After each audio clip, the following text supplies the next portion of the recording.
People aren't really clear about what they're capable of until they're in a given situation. When you're in an authority obedience setting, you'd be surprised. If you're waiting for somebody else to confirm what you're already doing, it might be too late. It's probably too late. So how do you avoid being a follower?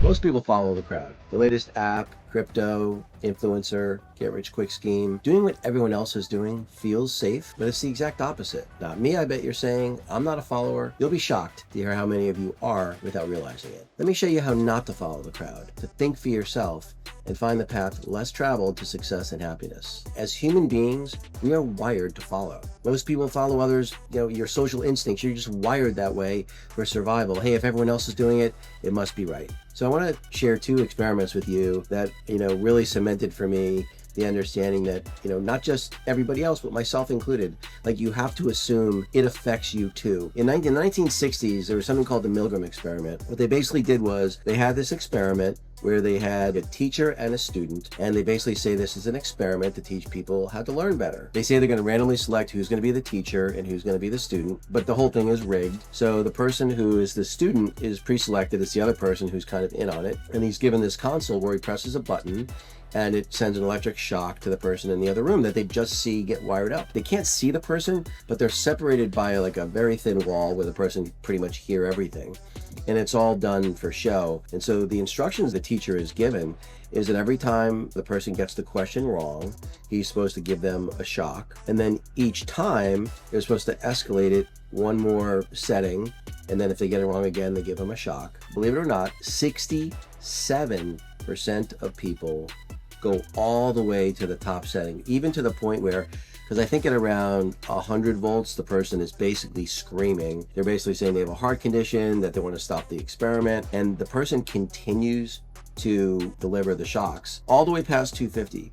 100% of the subjects that did it, that were the teacher, basically shocked the person past the point of them surviving, and a full 67% took it all the way where the person is no longer even responding to the questions.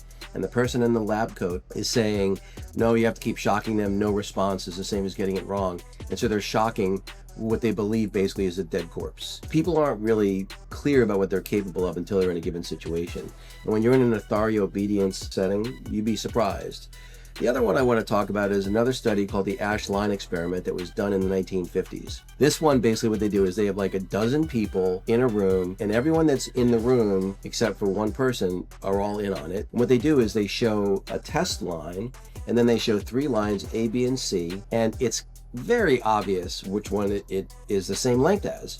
So what they do is they have 12 people before the test subject all say the wrong answer. 75% of the people, even though they can see it with their own 2 eyes and it's obvious what the answer is, they answer intentionally incorrectly just to conform to what everyone else is doing. So when you think you're not a follower, I beg to differ. And the only way to really stop yourself from being a follower is to be mindful of it.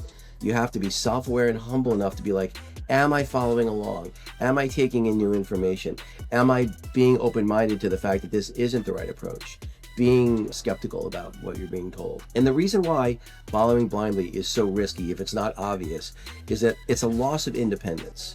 It's a loss of your agency to make the right decisions. So if you want to be out there and you want to be able to see the things that somebody else can't see, take advantage of the opportunities somebody can't, if you're waiting for somebody else to confirm what you're already doing, it might be too late. It's probably too late. So how do you avoid being a follower?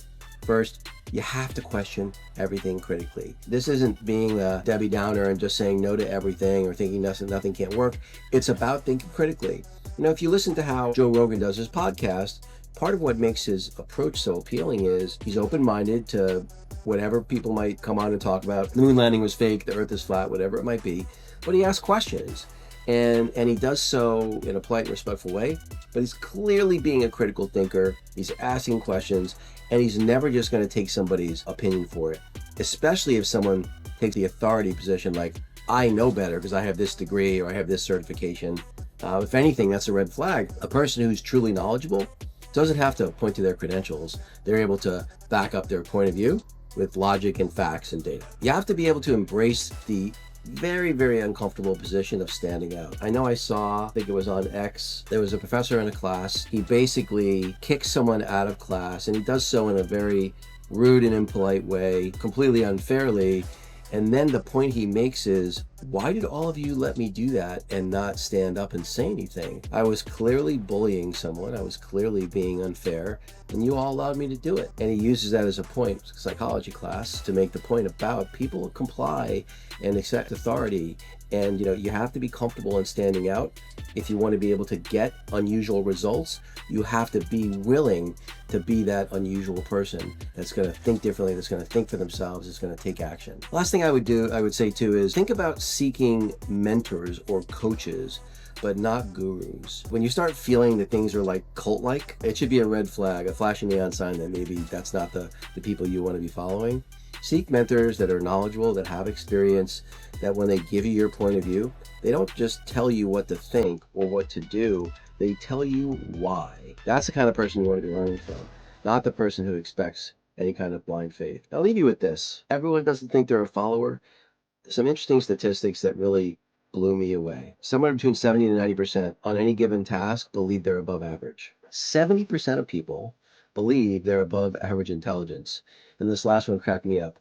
93% of people believe they're an above average driver.